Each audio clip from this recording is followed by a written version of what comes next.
വളരെ അനുഗ്രഹിക്കപ്പെട്ട ഒരു ദൈവിക സന്ദേശമാണ് നമ്മൾ കഴിഞ്ഞ നിമിഷങ്ങളിൽ കേട്ടുകൊണ്ടിരുന്നത്. എത്ര പേര് അങ്ങനെ തിരിച്ചറിഞ്ഞു എന്നുള്ളത് ഞങ്ങൾക്കറിയത്തില്ല. ഈ സുവിശേഷം എന്നുള്ളത് ആ വാക്കിൻ്റെ അർത്ഥം തന്നെ നല്ല വിശേഷം എന്നുള്ളതാണ്. ആർക്കാണത് നല്ല വിശേഷം? ലോകത്തിലെ എല്ലാ മനുഷ്യർക്കും അതൊരു നല്ല വിശേഷമാണ്. എല്ലാ ജാതി മതസ്ഥർക്കും എല്ലാ വിഭാഗത്തിൽപ്പെട്ട മനുഷ്യർക്കും സുവിശേഷം നല്ലൊരു വാർത്തയാണ്. ലോക പ്രശസ്ത സുവിശേഷകനായിരുന്ന ബില്ലി ഗ്രഹാം എന്ന് പറയുന്ന വ്യക്തി ഇന്ന് നിത്യതയിൽ കർത്താവിനോടൊപ്പം വിശ്രമിക്കുന്നു. തൻ്റെ ഇതുപോലെയുള്ള ഒരു ശുശ്രൂഷ സമയത്തിൽ ഒരു സുന്ദരിയായ പെൺകുട്ടി കടന്നു വന്ന് ബില്ലി ഗ്രഹാമിനോട് പറഞ്ഞു, എനിക്ക് ഈ യേശുവിനെ വേണം, ഈ യേശുവിൻ്റെ മകളായി ജീവിക്കുവാൻ ഞാൻ ആഗ്രഹിക്കുന്നു. പക്ഷേ ഇപ്പോൾ എനിക്കത് കഴിയത്തില്ല. ഞാനൊരു കാബറെ ഡാൻസറാണ്. ഞാൻ ചില ഹോട്ടലുകളുമായിട്ട് എഗ്രിമെൻ്റ് ചെയ്തിട്ടുണ്ട്. ആ എഗ്രിമെൻ്റ് തീരണമെങ്കിൽ ഇനി ഒരു 5-6 മാസം കൂടെ കഴിയണം. 6 മാസം കഴിഞ്ഞിട്ട് എനിക്ക് യേശുവിൻ്റെ അടുക്കൽ വരാൻ സാധിക്കത്തുള്ളൂ. അത് പറഞ്ഞ് ആ കാബറെ ഡാൻസർ പെൺകുട്ടി കാറെടുത്ത് വളരെ വേഗത്തിൽ ആ പെൺകുട്ടി ഓടിച്ചുപോയി. ബില്ലി ഗ്രഹാം പ്രസംഗം കഴിഞ്ഞ് അമേരിക്കയിലെ എക്സ്പ്രസ് ഹൈവേയാ, 120-180 കിലോമീറ്റർ വേഗതയിൽ കാറ് പോകുന്ന റോഡുകൾ. ആ റോഡിലൂടെ ഒരു പാലം കയറി ഇറങ്ങുമ്പോൾ പോലീസിന്റെ വണ്ടികളും മറ്റനേക ആംബുലൻസുകളും അവിടെ ഉണ്ട്. ആരാണ് എന്താണെന്ന് അറിയാൻ താൻ വണ്ടി നിർത്തി നോക്കുമ്പോൾ ഒരൽപ്പം മുമ്പ് തൻ്റെ മുമ്പിൽ വന്ന് 6 മാസം ഞാൻ കഴിഞ്ഞിട്ട് യേശുവിനെ സ്വീകരിക്കാമെന്ന് വാക്ക് പറഞ്ഞ ആ പെൺകുട്ടി അതിദാരുണമായി വാഹന അപകടത്തില് തലവേറെ കൈവേറെ കാലുവേറെ ചിതറിച്ചിറിച്ച ശവശരീരമായ വഴിയരികിൽ കിടക്കുന്നു. നടന്ന സംഭവമാണ് ഞാനീ പറഞ്ഞത്. ബില്ലി ഗ്രഹാം തൻ്റെ പ്രസംഗത്തിൽ പറഞ്ഞൊരു കാര്യമാണത്. പ്രിയ സുഹൃത്തുക്കളെ, നമ്മുടെ ജീവിതത്തിൽ യേശുക്രിസ്തുവിനെ സ്വീകരിക്കുന്നത് നമ്മൾ മാറ്റിവെക്കരുത്. ഇന്നത്തെ ദിവസം ദൈവം നമുക്ക് തന്നിരിക്കുന്നത് യേശുവിൻ്റെ വചനം അനുസരിച്ച് ജീവിക്കാനാ. നാളെ നമ്മൾ ഈ ലോകത്തിലുണ്ടോ ഇല്ലോ എന്ന് നമുക്കറിയാൻ സാധിക്കുന്നില്ല. നാളെ നമുക്കുള്ളതല്ല. ലോട്ടറിക്കാർ പറയും നാളെ നാളെ നാളെ നാളെ. നാളെ നമുക്കുള്ളതല്ല, ഇന്ന് നമുക്കുള്ളതാണ്. ഇപ്പോഴാകുന്നു സുപ്രസാദകാലം, ഇപ്പോഴാകുന്നു രക്ഷാദിവസം. അടുത്ത നിമിഷം ഒരു ബസ് അപകടം, അല്ലെങ്കിൽ ഒരു ഇടിവെട്ട്, അല്ലെങ്കിൽ ഒരു കൊറോണ, ഇവിടെ ഒരു വൈറസ്, നമ്മുടെ ജീവൻ പോകാൻ എത്ര നേരം വേണം? എത്ര നേരം വേണം? കഴിഞ്ഞ ആഴ്ചയിൽ ജീവിച്ചിരുന്ന ആരാണ് 28 കുത്തുകിട്ടി മരിച്ചുപോയ ആള്? നമ്മളെ ആരെങ്കിലും നമ്മളെ കുത്തത്തില്ല എന്ന് നമുക്കെങ്ങനെ അറിയാം? വൈരാഗ്യമുള്ളവരും ആള് മാറിയും ഒക്കെ മനുഷ്യൻ മരിക്കുന്നു. 5 ഡോക്ടർമാര് കന്യാകുമാരി കാണാൻ പോയി. കഴിഞ്ഞ 2 ആഴ്ച മുമ്പ് പത്രത്തിൽ വായിച്ചതാ. മെഡിസിൻ ഫൈനൽ ഇയർ വിദ്യാർത്ഥികളാ, ഡോക്ടേഴ്സ് ആയവരാ പിള്ളേര്. കളക്ടർ പറഞ്ഞു കള്ളക്കടൽ പ്രതിഭാസം കടലിൽ ആരും ഇറങ്ങരുത്. കളക്ടർ പറഞ്ഞത് അവഗണിച്ചുകൊണ്ട് 5 പേര് ഇറങ്ങി വെള്ളത്തില്. എൻ്റെ അഭിപ്രായം, എൻ്റെ തോന്നൽ, വെള്ളം അടിച്ചുകൊണ്ടാണ് വെള്ളത്തിൽ ഇറങ്ങിയത് അല്ലേ?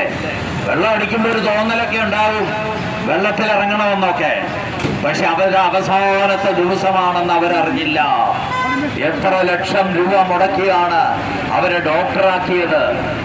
എത്ര ലക്ഷം രൂപ, കോടിക്കണക്കിന് രൂപ. അവർ മരിച്ചെന്ന് കരുതി അവരുടെ അപ്പനമ്മയ്ക്കും പൈസ അടക്കാതിരിക്കാൻ പറ്റത്തില്ല. ഒന്ന് ചിന്തിച്ചു നോക്ക്, എത്ര ദാരുണമായ അവസ്ഥയാണ് മദ്യവും മയക്കുമരുന്നും വരുത്തി വെക്കുന്ന വിനകള്. എത്രയെത്ര കുട്ടികളാണ് മൂന്നാറ് കാണുമ്പോൾ ഊട്ടി കാണാനും പോയി വഴിയിൽ വെള്ളത്തിലിറങ്ങി മരിച്ചു പോകുന്നത്. നാളത്തെ വാഗ്ദാനങ്ങൾ, കുടുംബത്തിന്റെ ഏക ആശ്രയമായിരിക്കുന്ന കുട്ടികള്. ഈ ലോകത്തിലെ ജീവിതം ക്ഷണികമാ സ്നേഹിതരെ. ഏറിയാൽ 70-80 വർഷം, ഏറിയാൽ 70-80 വർഷം ഏതെങ്കിലും ഒരു ജാതിയിലോ മതത്തിലോ ജനിച്ചു വീഴുന്നു, വിവാഹം കഴിക്കുന്നു, മക്കളുണ്ടാകുന്നു, ജോലി ഉണ്ടാകുന്നു, വീടുണ്ടാക്കുന്നു, കാറ് വാങ്ങുന്നു, പണമുണ്ടാക്കുന്നു, മന്ത്രിയാകുന്നു, MLA ആകുന്നു, ഡോക്ടറാകുന്നു, എഞ്ചിനീയർ ആകുന്നു. ഒരു ദിവസം മരണം വഴി ഈ ലോകത്തിൽ നിന്ന് മാറ്റപ്പെടും. ഒരിക്കൽ മരണം, പിന്നെ ന്യായവിധി. ദൈവം സകല മനുഷ്യർക്കും നിയമിച്ചിരിക്കുന്നു. മരണത്തിനപ്പുറത്തൊരു ജീവിതമുണ്ട്. മരണത്തിനപ്പുറത്തൊരു ജീവിതം സത്യമാണ്. നിങ്ങൾ വിശ്വസിച്ചാലും വിശ്വസിച്ചില്ലെങ്കിലും മരണാനന്തര കർമ്മം കൊണ്ടോ, ബൈബിള് വായിച്ചതുകൊണ്ടോ, ഖുർആൻ വായിച്ചതുകൊണ്ടോ, ഭഗവത്ഗീത വായിച്ചുകൊണ്ടോ, മന്ത്രവാദം ചെയ്തതുകൊണ്ടോ, കർമ്മങ്ങൾ നടത്തിയതുകൊണ്ടോ, കുറെ പേർക്ക് ചോറ് കൊടുത്തതുകൊണ്ടോ ഒരു രക്ഷയുമില്ല. ഒരു രക്ഷയുമില്ല. ഈ സത്യം നിങ്ങൾ അറിയണം. യേശു പറഞ്ഞു, ജീവിച്ചിരുന്ന എന്നിൽ വിശ്വസിക്കുന്നവൻ മരിച്ചാലും ജീവിക്കും. എന്താണ് യേശുവിൽ വിശ്വസിക്കുക എന്ന് പറയുന്നത്? യേശു പറഞ്ഞിരിക്കുന്ന വചനങ്ങളെ പൂർണ്ണമായി അനുസരിക്കുക എന്നുള്ളതാണ് യേശുവിൽ വിശ്വസിക്കുക എന്നുള്ളത്. അല്ലല്ല, മാനസാന്തരപ്പെടാഞ്ഞാൽ നിങ്ങൾ അങ്ങനെ തന്നെ നശിച്ചു പോകും. മാനസാന്തരപ്പെടണം. എന്താണ് മാനസാന്തരം? ചെയ്തുപോയ തെറ്റിനെ കുറിച്ച് യേശു ക്രിസ്തുവിനോട് ഏറ്റുപറഞ്ഞ് പാപം ഉപേക്ഷിക്കുന്നതാണ് മാനസാന്തരം. മാനസാന്തരപ്പെട്ട വ്യക്തി പിതാവിന്റെ, പുത്രന്റെ, പരിശുദ്ധാത്മാവിന്റെ നാമത്തില് ജ്ഞാന സ്നാനമേൽക്കണം. ഇതൊക്കെ ഞങ്ങൾ ചെയ്തിട്ടുള്ളതാ. ജ്ഞാന സ്നാനമേൽക്കണം. ദൈവകൽപ്പനയാണ്. വിശ്വസിക്കുകയും സ്നാനമേൽക്കുകയും ചെയ്യുന്നവൻ രക്ഷിക്കപ്പെടും. വിശ്വസിക്കാത്തവൻ ശിക്ഷാവിധിയിലകപ്പെടും. എന്താണ് ദൈവത്തിന്റെ ശിക്ഷാവിധി? സൂക്ഷ്മ നരകം, കെടാത്തതി ചാകാത്ത പുഴുവുള്ള നരകം. ഈ നരകവും സ്വർഗവും എന്നൊക്കെ കേൾക്കുമ്പോ ആളുകൾക്ക് ഇപ്പൊ അതൊന്നും ഒരു വിഷയമില്ല. പോണെങ്കിൽ അങ്ങോട്ട് പോട്ടടോ. നരകമെങ്കിൽ നരകം. ഞങ്ങളിവിടെ കുടിക്കും, ഞങ്ങളിവിടെ കഞ്ചാവടിക്കും, ഞങ്ങൾ തോന്നിയ വഴി ജീവിക്കും. നരകമെങ്കിൽ നരകം. നരകത്തിന്റെ അവസ്ഥ അറിയാത്തത് കൊണ്ടാ. നരകത്തിലേക്ക് ഒരൊറ്റ വഴിയേ ഉള്ളൂ. അവിടെ നിന്ന് പിന്നെ പുറത്തേക്കുള്ള വഴിയൊന്നുമില്ല. സ്വർഗത്തിലേക്കുള്ള ഏക വഴി യേശു ക്രിസ്തുവാണെങ്കിൽ നരകത്തിലേക്കുള്ള ഏക വഴി പിശാച. തിന്നുക, കുടിക്കുക, ആനന്ദിക്കുക, സിനിമ കാണുക, സീരിയൽ കാണുക, വ്യഭിചാരം ചെയ്യുക, കള്ളക്കടത്ത് ചെയ്യുക, കാശുണ്ടാക്കുക, പണമുണ്ടാക്കുക. ഇന്നതാണല്ലോ രാഷ്ട്രീയക്കാരും മന്ത്രി MLA അതും എല്ലാവരും പണമുണ്ടാക്കുക. എങ്ങനെയും പണമുണ്ടാക്കുക. ഉണ്ടാക്കിക്കോ. ഈ ഉണ്ടാക്കുന്ന പണമൊക്കെ അനുഭവിക്കാൻ പറ്റുമോ? ആർക്കറിയാം?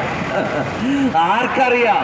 നമ്മൾ ഇതുവരെ കണ്ടേക്കുന്നത് അനധികൃതമായി പണമുണ്ടാക്കുമ്പോൾ താനിടാത്ത മുട്ടയ്ക്ക് അടയിരിക്കുന്ന ഇത്തിരി പക്ഷിക്ക് തുല്യം. അവന്റെ മധ്യായുസിങ്കൽ അതവനെ വിട്ടുപോകും. ആ പണം അവന് അനുഭവിക്കാൻ പറ്റത്തില്ല. ഇത്തവണ ഈ ദിവസങ്ങളിലൊക്കെ കഴിഞ്ഞുപോയ ചില വലിയ വലിയ പുള്ളികളൊക്കെ ഉണ്ടല്ലോ. പേരൊന്നും ഞാൻ പറയുന്നില്ല. അമേരിക്കയിൽ 300 ഏക്കർ, കേരളത്തിൽ അതിലും കൂടുതൽ ഏക്കർ, കെട്ടിടങ്ങൾ, ആശുപത്രികൾ, കോളേജുകൾ. എന്നിട്ടെന്താ? എന്തു കൊണ്ടുപോയി? ഒന്നും കൊണ്ടുപോയില്ല. ഒന്നും കൊണ്ടുപോകാൻ പറ്റത്തില്ല. വരുന്ന ദിവസം ഒരു വെള്ളപ്പുതപ്പും പുതപ്പിച്ച് പോകുന്നേ ഞാനും എൻ ഗേഹം തേടി സ്വർഗത്തിലെത്തൂല. എന്നാലും പാട്ട് പാടുക. ഇങ്ങനെയാ പാടേണ്ടത്. പോകുന്നേ ഞാനും നിത്യ നരകത്തിലെത്തുവാൻ എൻ ഗേഹം തേടി പോകുന്നു. കള്ളും മദ്യവും കള്ളക്കടത്തും കരിഞ്ചന്തയും തട്ടിച്ചും വെട്ടിച്ചും പറ്റിച്ചും ഉണ്ടാക്കുന്ന പണം നരകത്തിലേക്കുള്ള വാതില. ഉറപ്പിച്ച് തറപ്പിച്ച് ഞാൻ പറയുക. ഞാനല്ല, ദൈവം പറയുന്നു. മനസ്സിലായോ? അനീതി ചെയ്യുന്നവൻ, പാപം ചെയ്യുന്നവൻ സൂക്ഷ്മ നരകത്തിൽ എത്ര വലിയവനായാലും, പ്രസംഗിക്കുന്ന ഞാനായാലും 30 വർഷം മുമ്പാ ഞാൻ യേശുവിനെ അറിഞ്ഞത്. അന്നു മുതൽ ഇന്ന് വരെ മര്യാദക്ക് ജീവിക്കുന്നു. ജീവിതത്തിൽ ചെറിയ ചില തെറ്റുകുറ്റങ്ങൾ വരും. അന്നന്ന് ദൈവത്തോട് കരഞ്ഞ് നിലവിളിച്ച് ദൈവത്തോട് മാപ്പ് പറയും. ഒരു മനുഷ്യന്റെയും അനധികൃത പണം എന്റെ ജീവിതത്തിലില്ല.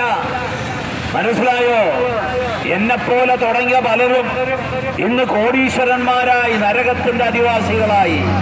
എന്റെ ജീവിതത്തിൽ ഞാൻ പ്രാർത്ഥിക്കുന്നത്, യേശുവേ, 1 കോടിയും ഞങ്ങൾക്ക് വേണ്ട, അനധികൃത പണം വേണ്ട, സ്വർണ്ണ കട്ടി വേണ്ട, മന്ത്രി സ്ഥാനം വേണ്ട, MLA ആകണ്ട, ഒരു പഞ്ചായത്ത് മെമ്പർ പോലും ആകണ്ട.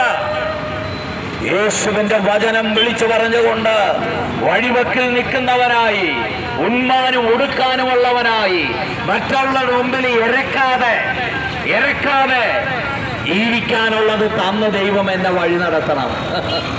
ഈ നിമിഷം വരെ ദൈവം ഞങ്ങൾ അങ്ങനെ നടത്തുക. അതുകൊണ്ടാണ് തൻ്റെ ഇടത്തോടെ നിന്ന് വിളിച്ചു പറയുന്നത്. നിങ്ങൾ ഞങ്ങളുടെ വീട് വന്ന് പരിശോധിക്കുക, ഞങ്ങളുടെ ആരാധനാലയം പരിശോധിക്കുക, ഞങ്ങളുടെ ബാങ്ക് ബാലൻസ് പരിശോധിക്കുക, ഞങ്ങളുടെ എസ്റ്റേറ്റും മറ്റുള്ളതെല്ലാം പരിശോധിക്കുന്ന ഇതുപോലെ പറയാൻ തൻ്റെ ഇടമുള്ള ആരെങ്കിലും ഉണ്ടോ? ഇവിടുത്തെ മന്ത്രി ആരെങ്കിലും ഉണ്ടോ? MLA ഉണ്ടോ? എവിടെ? നമുക്കെല്ലാവർക്കും അറിയാം ആരാണ് എന്താണ്. മാധ്യമങ്ങളും ഫേസ്ബുക്കും വാട്സപ്പും ഉള്ള ഒരു വാർത്ത വന്നാൽ ലോകം മുഴുവൻ സെക്കൻഡ് കൊണ്ട് പടരും. കഴിഞ്ഞ ദിവസം ഒരു സഖാവ് പറഞ്ഞിരിക്കുക, പേര് പറയുന്നില്ല, 25,000 രൂപ ശമ്പളം എനിക്ക് കിട്ടും, 3,000 രൂപ 2,500 രൂപ ടാക്സ് കൊടുക്കും, വീട്ടുവാടക 10,000 രൂപ, ബാക്കി കാശ് കൊണ്ടാണ് എൻ്റെ മക്കൾ കഞ്ഞി കുടിക്കുന്നതും ജീവിക്കുന്നതും. സത്യസന്ധനായ ഒരു നേതാവ്, പേര് ഞാൻ പറയുന്നില്ല, സത്യസന്ധനായ ഒരു നേതാവ്. താൻ പറഞ്ഞു, ഇതിനെതിരെ വല്ല പരാതിയുണ്ടോ? നിങ്ങൾ പോയി അന്വേഷിക്കുക, എൻ്റെ പാസ്ബുക്ക്, എൻ്റെ ഇതെല്ലാം ഉണ്ട്, നിങ്ങൾ അന്വേഷിക്കുക. ഞാൻ ചെയ്യുന്ന ജോലിക്ക് എനിക്ക് കിട്ടുന്ന പണം കൊണ്ട് സത്യസന്ധതയോടെ നീതിയോടെ ഞാൻ ജീവിക്കുന്നു. അമേരിക്കയിലെ 3ാം പ്രസിഡന്റായിരുന്ന തോമസ് ജെഫേഴ്സൺ തൻ്റെ അമേരിക്കൻ പ്രസിഡന്റ് കാലാവധി കഴിഞ്ഞ് തൻ്റെ നാട്ടിലെത്തുമ്പോൾ അവിടെയുള്ള ഗ്രാമവാസികൾ പ്രസിഡന്റിനെ സന്തോഷത്തോടെ വരവേറ്റു. ആ തോമസ് ജെഫേഴ്സൺ പറഞ്ഞത് തൻ്റെ ശവക്കല്ലറകളിൽ എഴുതി വെച്ചിട്ടുണ്ട്, നിങ്ങൾ എന്നെ അമേരിക്കയുടെ പ്രസിഡന്റായി തിരഞ്ഞെടുത്തു, ഞാൻ ഭരിച്ച അത്രയും വർഷം നീതിയോടെ ന്യായത്തോടെ ഞാൻ നിയമപരിപാലനം നടത്തി, എൻ്റെ ഈ 2 കൈകളും വിശുദ്ധമാണ്, 5 പൈസ അനധികൃതമായി ഞാൻ സമ്പാദിച്ചിട്ടില്ല.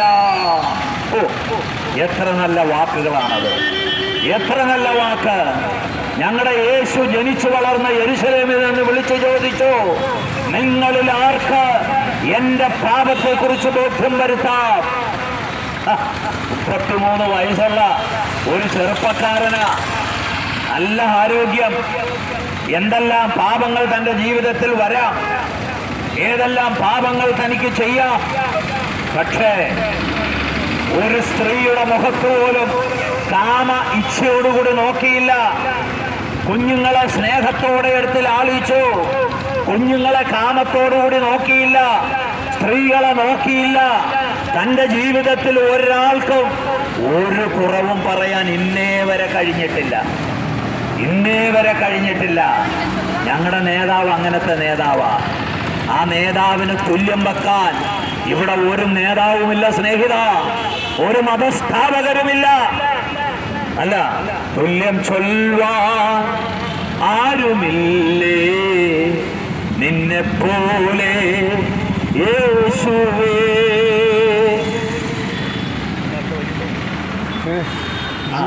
തുല്യം ചൊല്ലാൻ ആരുമില്ല, യേശുവിന്റെ ഒപ്പം നിർത്താൻ ആരുമില്ല. യേശുവിന്റെ പടം വെച്ച് അതിന്റെ അപ്പുറത്തും ഇപ്പുറത്തും വേറെ പടം വെക്കുക എനിക്ക് അറിവില്ലാഞ്ഞിട്ടാ, വിവരമില്ലാത്തത് കൊണ്ടാ. യേശുവിന്റെ ഒപ്പം നിർത്താൻ ആരുമില്ല സ്നേഹിത. പാപമൊഴികെ അവൻ സകലത്തിലും മനുഷ്യതുല്യനായി ഈ ഭൂമിയിൽ അവൻ ജനിച്ചു, ജീവിച്ചു, മരിച്ചു, അടക്കപ്പെട്ടു, ഉയർത്തെഴുന്നേറ്റു. ആ യേശു മരിച്ചടക്കപ്പെട്ടു ഉയർത്തെഴുന്നേറ്റത് സ്നേഹിത നിങ്ങളുടെ പാപത്തിന് വേണ്ടിയാ. നിങ്ങളുടെ ആത്മാവ് നരകത്തിൽ പോകാതിരിക്കാനാ. നിങ്ങളുടെ ആത്മാവ് പാപമോചനം പ്രാപിച്ച് സ്വർഗത്തിലെത്താനാ. ഹിന്ദു ആയാലും മുസ്ലിം ആയാലും ക്രിസ്ത്യാനി ആയാലും ആരായാലും നിങ്ങളുടെ ഉള്ളിൽ ഒരു വിലപ്പെട്ട ആത്മാവുണ്ട്. നിങ്ങളുടെ മതകർമ്മത്തിന്, നിങ്ങളുടെ മതപുരോഹിതന്മാർക്ക് നിങ്ങളെ രക്ഷിക്കാൻ കഴിയത്തില്ല.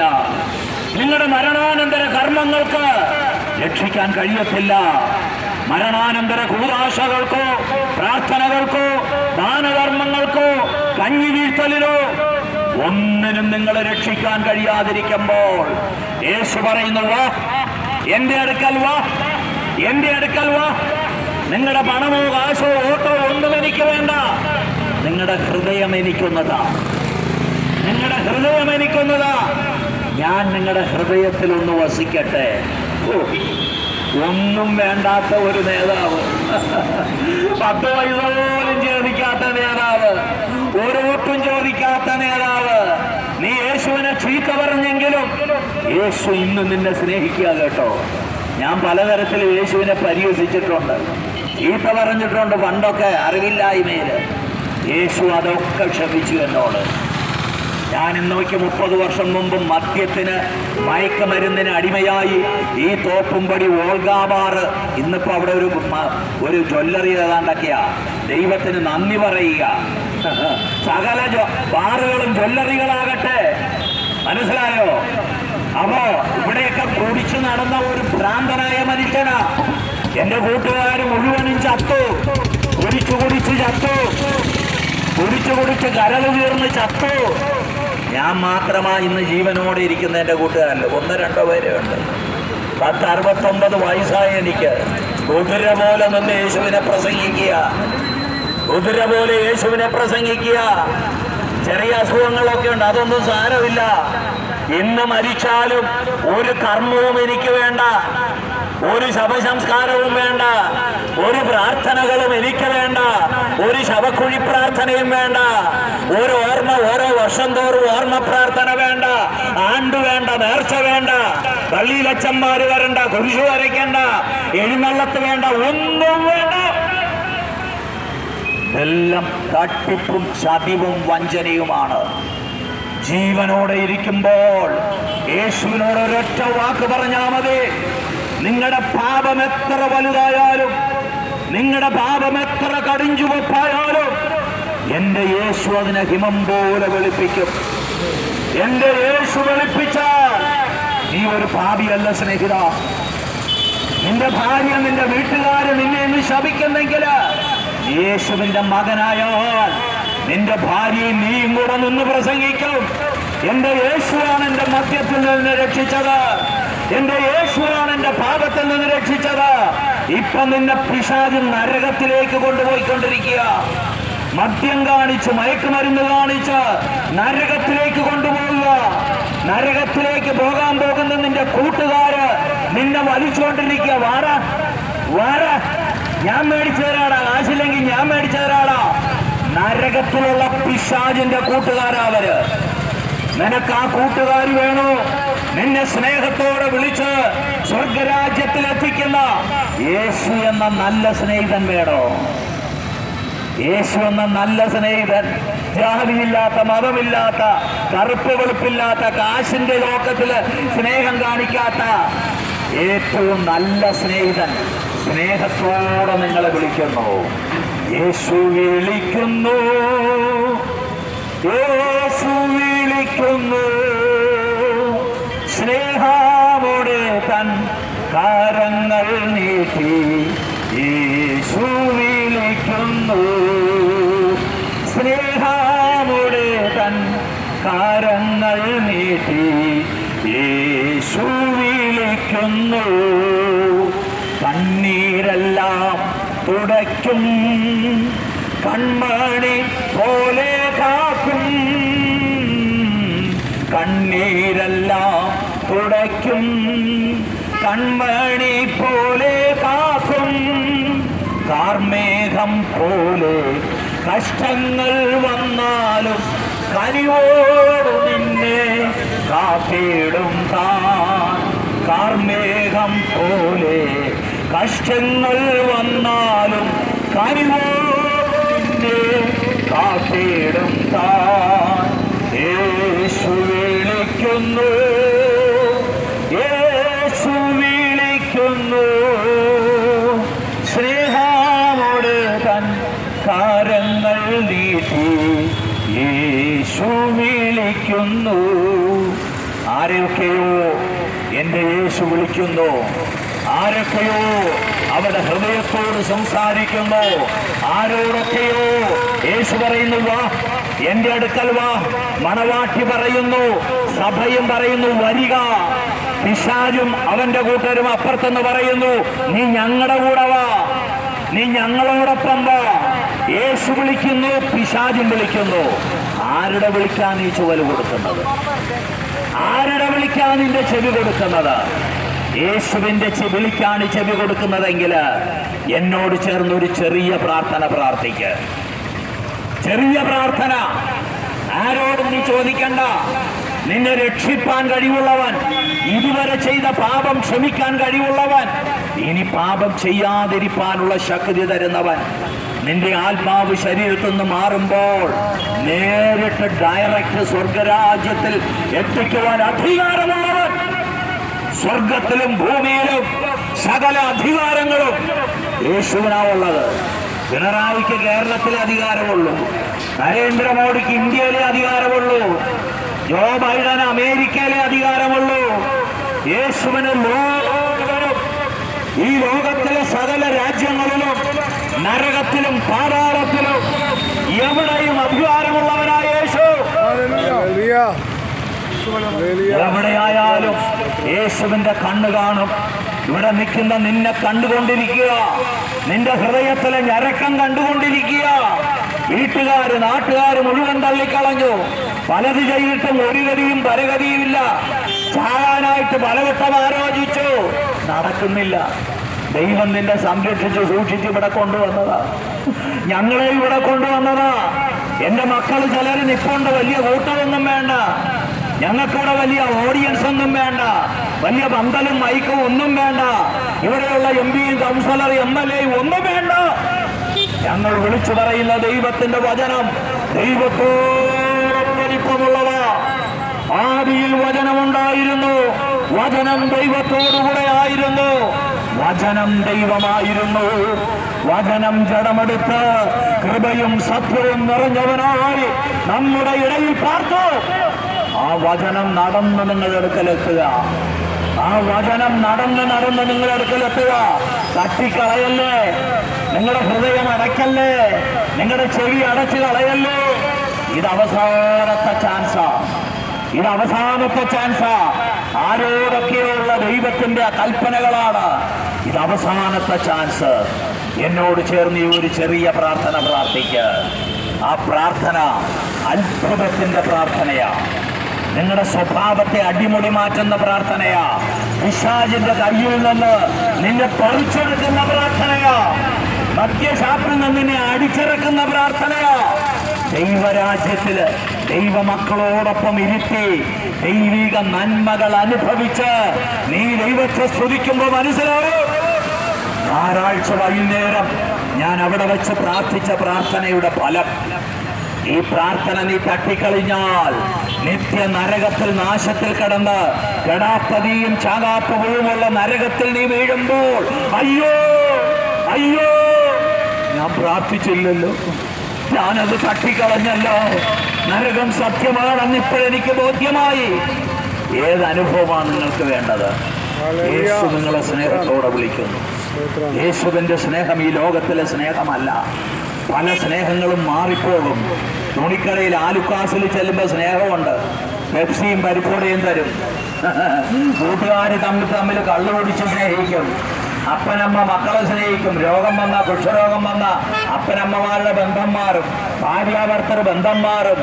രോഗം വരുന്നത് വരെ ഉള്ളൂ ഇതിന്റെ സ്നേഹം. പൊന്നുപോലെ സ്നേഹിച്ച, ജീവൻ പോലെ സ്നേഹിച്ച ഭാര്യയും മക്കളും തള്ളി പുറത്തു കളയും. നിന്നെ ആശുപത്രി പോയി പരിശോധിച്ച് കുഷ്ഠരോഗം വന്നാൽ, എന്തിന് കൊറോണ വന്നാൽ തീരുമല്ലോ. ഒരു കൊറോണ വന്നാൽ ഭാര്യാഭർത്തർ ബന്ധം തീർന്നു. മരിച്ചു കഴിഞ്ഞാൽ ശവത്തെ ഒന്ന് കാണാൻ പോലും അടുത്ത് വരത്തില്ല. പ്ലാസ്റ്റിക് പേപ്പറിൽ പൊതിഞ്ഞു കുഴിയിൽ തള്ളും. ഇത്രയേ ഉള്ളൂ സ്നേഹിത. യേശുവിനെ കളരി ഈ ലോകത്തിലെ ഒന്നിനെയും സ്നേഹിക്കല്ലേ. യേശുവിന്റെ സ്നേഹം മാറത്തില്ല. ലോകത്തിന്റെ സ്നേഹം മാറും, സുഹൃത്തുക്കളുടെ സ്നേഹം മാറും. ഒരമ്മ തന്റെ കുഞ്ഞിനെ മറക്കുമോ? പനമ്പള്ളി നഗറിൽ പ്രസവിച്ചിട്ട് പൊതിഞ്ഞ് ജനലിൽ കൂടെ എറിഞ്ഞു തള്ള മൃഗമല്ലേ അവള്, മൃഗം. കുഞ്ഞില്ലാത്ത എത്രയോ ദമ്പതിമാരുണ്ട്, അവർക്ക് കൊടുക്കാൻ പാടില്ലായിരുന്നു ഈ ദുഷ്ടയ്ക്ക്. അമ്മ തൊട്ടിലൊന്നൊരു തൊട്ടിലുണ്ട്, അവിടെ കൊണ്ടിടാൻ പാടില്ലേ? ആ കുഞ്ഞ് വന്ന് റോഡിൽ വീണ് തല പിളർന്ന് മരിച്ചു. ഇവിടെ ഒരു മതങ്ങളും ഒരു സംഘടനകളും ഒരു സ്ത്രീകളുടെ സംഘടനകളും ആരും ഒന്നും മിണ്ടിയില്ല, ആരും മിണ്ടിയില്ല. ആർക്കും അതൊന്നൊരു വിഷയമല്ല. മുഖ്യമന്ത്രിക്ക് വിഷയമല്ല, ശിശു വകുപ്പ് മന്ത്രിക്ക് വിഷയമല്ല, ആരോഗ്യ വകുപ്പിന് വിഷയമല്ല. അവരുടെ മക്കളൊക്കെ സേഫ് അല്ലേ? അവരുടെ മക്കൾ സേഫ് അല്ലേ? അവർക്ക് പോലീസ് പട്ടാളം എല്ലാം ഉണ്ട് കാവൽ ചെയ്യാൻ. ഇതിനെ ആരുണ്ട് കാവൽ ചെയ്യാൻ? സ്നേഹിതമാ, ദൈവം ആ കുഞ്ഞിന് വേണ്ടി കരുതുന്ന ദൈവമാ. ആ കുഞ്ഞിന്റെ ആത്മാവ് സ്വർഗത്തിലെത്തി ഞങ്ങൾ വിശ്വസിക്കുന്നു. ഒരു പാപവും ചെയ്തില്ല. ഈ ദുഷ്ട ലോകത്തില് ജനിച്ചു വന്നിട്ട് ഒരു പാപവും ചെയ്തില്ല. ഞാനിവിടെ നിർത്തട്ടെ, നേരം വെളുക്കുന്നവരെ പ്രസംഗിക്കാനുള്ളതുകൊണ്ട്. യേശു വരാനായി, യേശുവിന്റെ വരവിനായി നിങ്ങളുടെ പാപങ്ങൾ ഏറ്റുപറഞ്ഞുകൊണ്ട് മദ്യത്തിൽ നിന്ന്, മയക്കുമരുന്നിൽ നിന്ന്, സകല പാപ സ്വഭാവങ്ങളിൽ നിന്ന് വിട പറഞ്ഞൊരു നല്ല മനുഷ്യനായി തീരുവാൻ ദൈവം ഇന്ന് ആഗ്രഹിക്കുന്നു. ദൈവം ഇന്ന് ആഗ്രഹിക്കുന്നത് എനിക്കറിയത്തില്ല, ഞാനൊന്നും പറയണ്ടെന്ന് കരുതിയതാ. ഞങ്ങളുടെ സ്നേഹിതന്മാർ പറയേണ്ടതെല്ലാം പറഞ്ഞു കഴിഞ്ഞു. ഒരു കൺക്ലൂഷൻ മെസ്സേജായിട്ട് ഞാൻ പറയുന്നു, നിങ്ങൾക്ക് യേശുവിനെ വേണോ? നിങ്ങൾ ഇതുവരെ ചെയ്ത പാപങ്ങളിൽ നിന്ന് വിടുതൽ വേണോ? എന്നോട് ചേർന്ന് ഈ ഒരു ചെറിയ പ്രാർത്ഥന പ്രാർത്ഥിക്ക്. യേശു നിങ്ങളുടെ അടുക്കലുണ്ട്. യേശുവിനോട് ഒരു വാക്ക് പറഞ്ഞാൽ മതി. കർത്താവായ യേശുവേ, ഞാനൊരു പാപിയായ മനുഷ്യനാണ്. എന്റെ ജീവിതത്തില് ഞാൻ അറിഞ്ഞും അറിയാതെയും ചെയ്തു പോയ, ചിന്തിച്ചു പോയ സകല പാപങ്ങളും എന്നോട് അങ്ങ് ക്ഷമിക്കണമേ. അങ്ങയുടെ പുണ്യാഹ വിശുദ്ധ രക്തത്താൽ എന്റെ പാപക്കറകളെ കഴുകി എന്നെ അങ്ങയുടെ മകനായി സ്വീകരിക്കണം. ഇന്നു മുതൽ അങ്ങയ്ക്ക് വേണ്ടി, അങ്ങയുടെ മകനായി, അങ്ങയുടെ നാമത്താൽ ശുദ്ധീകരണം പ്രാപിച്ച് അങ്ങയ്ക്ക് വേണ്ടി ജീവിക്കുവാൻ ഞാൻ എന്നെ തന്നെ സമർപ്പിക്കുന്നു. എന്റെ പ്രാർത്ഥന അങ്ങ് കേട്ടതുകൊണ്ട് നന്ദി. യേശുവിന്റെ നാമത്തിൽ തന്നെ ആമേൻ.